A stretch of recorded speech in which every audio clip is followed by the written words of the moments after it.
भारत का एक ऐसा अभेद किला जिस पर तोप के गोले का भी नहीं होता है असर। नमस्कार, मैं हूं सुहानी चाहर एंड आप देख रहे हैं द टाइम्स 24x7। भारत में कई किले हैं जो अपनी खूबसूरती और खासियत के लिए पूरी दुनिया में जाने जाते हैं। एक ऐसा ही किला राजस्थान के भरतपुर में भी स्थित है। इसे लोहागढ़ का किला कहा जाता है। कहा जाता है कि भारत का यह एकमात्र अजय दुर्ग है क्योंकि इसे कभी कोई जीत नहीं सका। यहाँ तक कि अंग्रेजों ने भी हार मान ली थी। 285 साल पहले यानी 19 फरवरी 1733 को जाट शासक महाराज सूरजमल ने इस किले का निर्माण कराया था।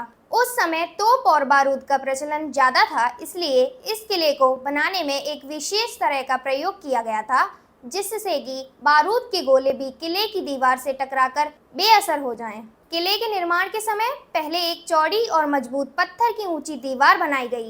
इन पर तोपों के गोलों का असर नहीं हो, इसके लिए इन दीवारों के चारों तरफ सैकड़ों फुट चौड़ी कच्ची मिट्टी की दीवार बनाई गई और नीचे गहरी और चौड़ी खाई बनाकर उसमें पानी भरा गया। ऐसे में अगर दुश्मन पानी को पार कर भी गया तो सपाट दीवार पर चढ़ना मुश्किल ही नहीं नामुमकिन था।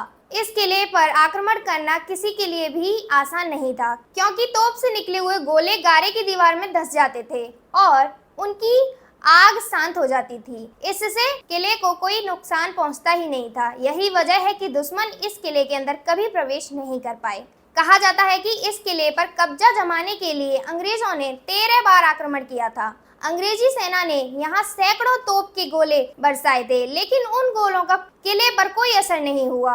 वह 13 में से एक बार भी किले को भेद नहीं सके। कहा जाता है कि अंग्रेजों की सेना बार बार हारने से हताश हो गई थी तो वहां से चली गई। अंग्रेज इतिहासकार जेम्स टॉड के मुताबिक इस किले की सबसे बड़ी खासियत इसकी दीवारें ही थी जो मिट्टी से बनी हुई थी, लेकिन इसके बावजूद इस किले को फतेह करना लोहे के चने चबाने से कम नहीं था। इस किले ने हमेशा दुश्मनों के छक्के छुड़ाए हैं और अपना लोहा मनवाया है। ऐसे ही खूबसूरत जानकारी के लिए देखते रहें द टाइम्स 24x7 और हाँ, लाइक करना और सब्सक्राइब करना बिल्कुल ना भूलें। धन्यवाद।